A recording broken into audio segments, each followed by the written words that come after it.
Good morning, traders. Welcome to StockCast. My name is Todd Derby, and I didn't have myself in the studio, so I apologize for that. Hope everyone's doing well today. It is Wednesday, September 14th, and I will be flying solo this morning. So good morning, all. How are you doing? A couple things that we're going to talk about is one, obviously, has been the big drop in SPY. And SPY yesterday had that at 8:30 with the CPI numbers.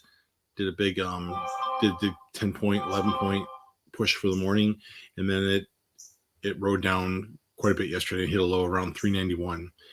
I'll share my screen real quick.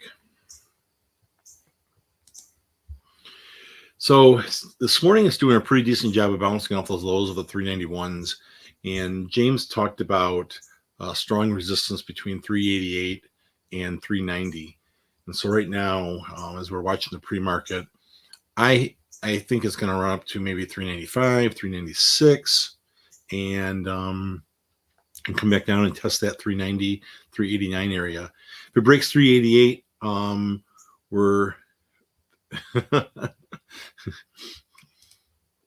you have no idea, Sean. You have no idea the bonuses.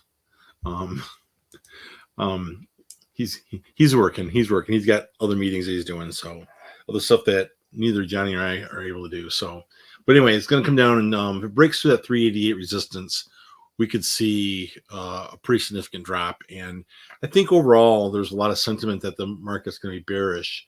The question is just when, and that's probably the debate that I sit at too, because with the midterm elections, I think they're going to manipulate it to make it look like the market's not doing as bad as it has been. So that's my take on SPY and what's going on. Right now, SPY is down. It's up at $1.13, and so we're sitting okay right there. So we'll see how that plays out this morning. A couple of the tickers I'm watching. There is a bio ticker that I've taken a small position in.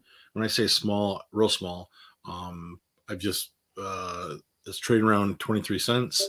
It's JAGX. It's got PDUFA information coming out later this month, and I'm digging into it a little bit. My initial research was good, so I'm taking like a $200 position. 1,000 shares, so super small.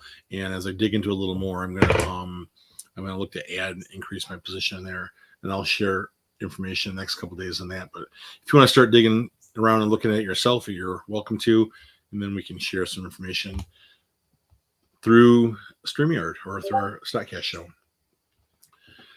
How many people watched ticker?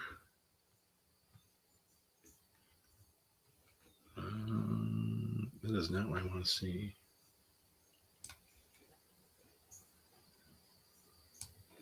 How many people watched ticker NRBO yesterday? Ticker NRBO. Did anyone trade that? Did anyone get involved in that? That was a ticker that, if you look here, pull up daily.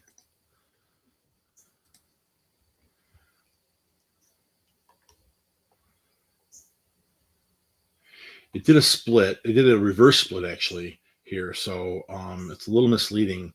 But it was like a 30-to-1, so it literally was trading under $1. Not too long ago, under $1. And then yesterday, look what it did. It hit a high of 65. This shows 63.85. 63.85. I was looking to short it. So the good story here, I was looking to short it, and my short low key fees were 97 cents. I'm not exaggerating, 97 cents. And I said, there's no freaking way that I'm going to short this. And luckily it did, because I was looking at $26 to $30 as my range. We'll go back to the hourly. That'll help us see it a little bit easier.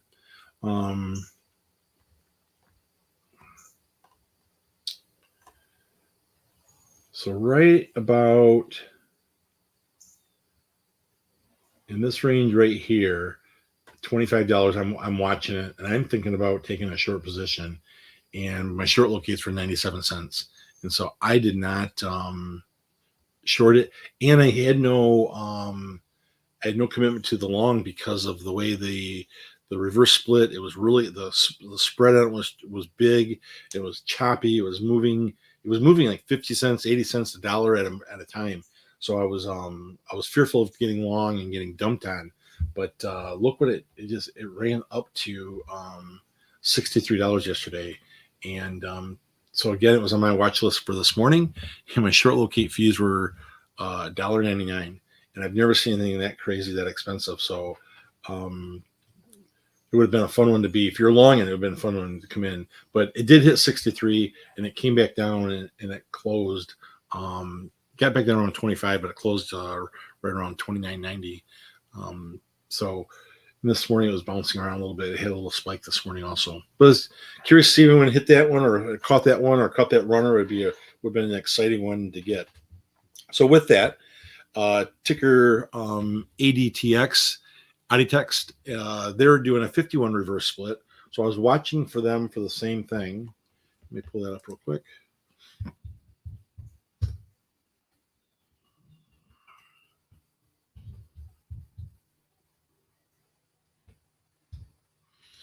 And dude, that's real common. If people don't have the ability to short with their accounts, which is not everyone has that, the way they will short them is by using option puts.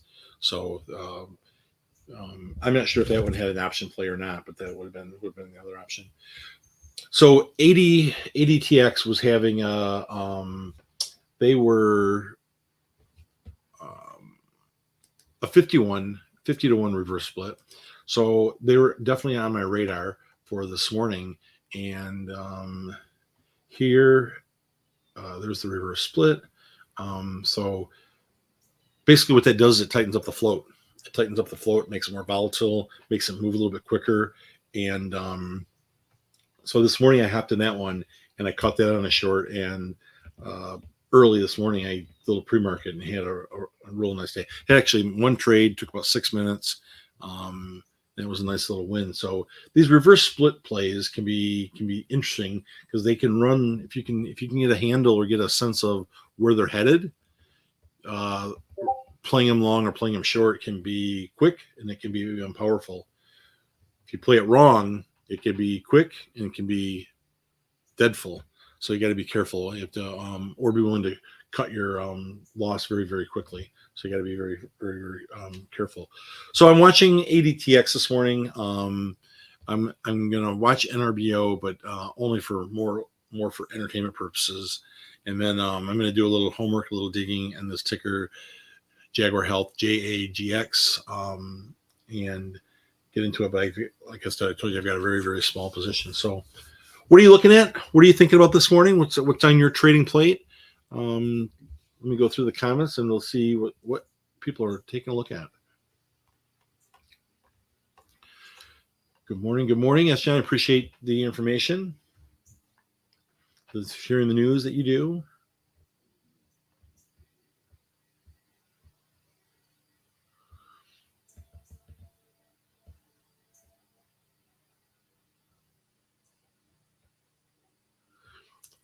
I missed this one. Johnson & Johnson announces a 5 billion share repurchase program. That's interesting. I used to own a Johnson & Johnson in my early 20s as a DRIP, as a stock dividend reinvestment program, and it did well. It's one of those stocks you buy and tuck away in a Roth IRA and forget about it.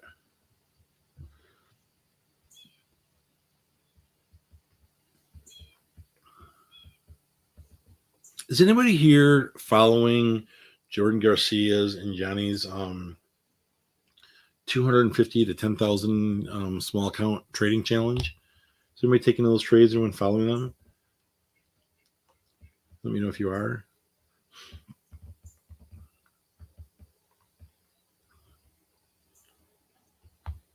Jordan, I see you're in the comments. How's that going for you guys? I see your guys' growth has done well. What's been your feedback in talking with members, and how's it coming along? Good morning. Good morning, Brian, David, Tony. Yeah, Rod, I agree. It needs to hold this recent uptrend, or it's going to get the stick. But I think the stick is coming. I think we're going to test 350. I think we're going to get down to 350, and I just don't know when. They had the crystal ball. I'm just not sure of when that will happen, but it will be manipulated, and they'll get it there when they need it to be there.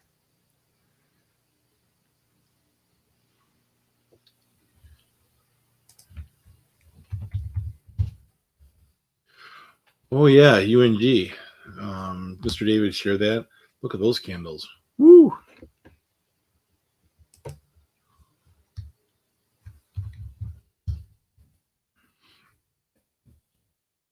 I don't know what's going on there, other than it is cooking from.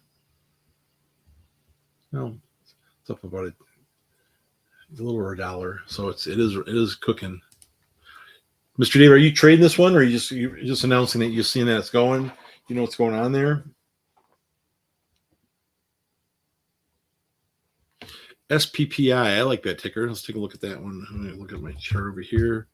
I didn't realize it got down to. Let me see here. SPPI yesterday got to a low of $1.12. Wow. This morning hit $1.11. That's crazy. It's how because the news on SPPI was good, real good, and it has another an AdCom update coming in this month, which is supposed to be, since this PDUFA, the FDA gave a positive here. The next one is just a formality almost, and it's just crazy how they have their nice little run and then they drop off like that. So that is it's interesting. I'm going to put that on my radar and continue watching that one, because I think the next two, and there was another PDUFA in November, so this might be one that you could start to scale in and be a long swing. Long swing being 2 to 6 weeks, and I won't get as heavy as I did last time. I got heavy, and I was okay with it, but this time I will be a little more careful.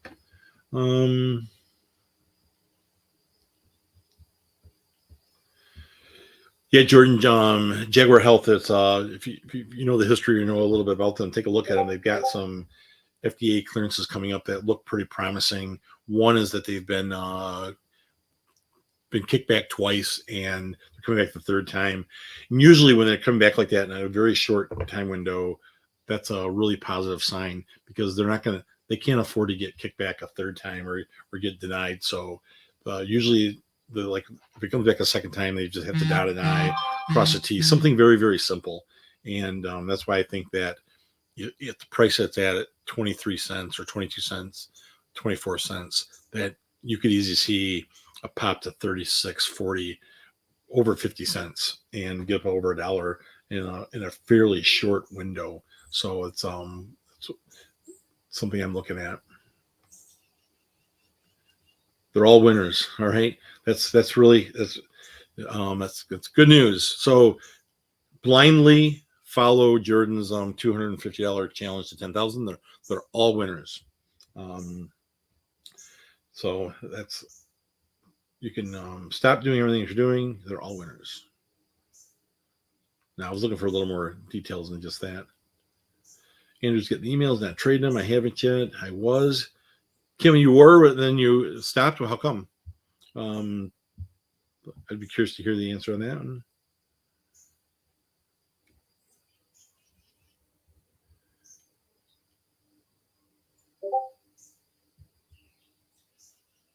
Oh, that's why UNG's up $1, because crude oils are up $1 a barrel. Thank you, S. John.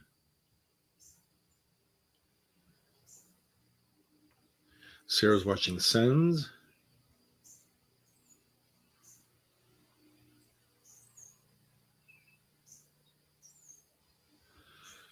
Kevin, I think it's important. I don't think James said that by the end of the month. I think the information was their goal is to get back.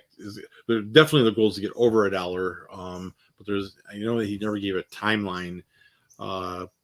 So if it's going to happen this month, there's supposed to be some. Can't remember the detail, but there's a little detail that they're supposed to announce something by the end of September. But I don't think it's going to be anything that's going to run this up. But they're out of compliance, but they haven't received the out of compliance letter. When they do, they got 6 months to fix it, and then it's very easy and very common to get an extension on that. but I do believe that POEI is going to be a payday for us. Right now, it's been a piece of dog shit, quite honestly. It's been frustrating, and it's frustrating that we know a lot of our members are in, they're all in, and so they're sitting on their hands. And I'm pretty heavy myself, so I'm a little frustrated by it. But on a good note, I moved some money this past 2 weeks, and in one of my accounts, I got my average down to 55 cents for a few thousand shares. That's not my overall average, but I was like, it felt a lot better than my big account. My average is around $1.12. So get my steaming pile. Yeah, no kidding, Andrew. So that felt good. I had a small position and got my average down there. That was pretty good. Kim, so you stopped getting emails? Shoot Johnny an email back and let him know. Or are you if you're still a member, shoot him. That's I only think that's why you didn't get, maybe something happened there. But if you're still a member, shoot him an email and he will get you back on track. Yes, John, we don't want it to $1, quite honestly. We want it to multi-dollars. And that's one of my concerns long time is for the stock is because it's taken so long that some people will be happy just to get close to break even, and that will slow things down or could potentially. So we've talked over and over and beat this horse hard is that the best plan would be a buyout where they come in and they just like $8 a share, $7 a share, $12 a share, and you don't have to worry about trading it. You don't have to worry about when to trade, when to get out. It's just going to happen. That's going to be, and you're going to get a nice payday, and it'll be great. That would be awesome. All right, we are about 10 minutes to the market, and I appreciate your time this morning. I appreciate you listening to me banter, talk to myself. If you like what I did, or if you didn't like what I did, go ahead and hit that like button. Hit that like button either way. Just it'll make you feel better. It'll make me feel better. All will be forgiven if $12. Dude, if it hits $12, that would be a serious game changer for a lot of people. I mean, a lot of people that I know where they're at and their share count. So, Andrew, I sure hope that that would. S. John, you're welcome. Railway strike could happen Friday. Interesting. I don't know any of the details on that. Maybe we'll do a little digging on that, and that'll be something we can talk about tomorrow. Get a little update. So, with that, we are about 9 minutes to the market. As always, be safe, be smart with your money, be careful. I think there's some trading opportunities out there, and just be smart about it. So, with that, I will see you on the next show.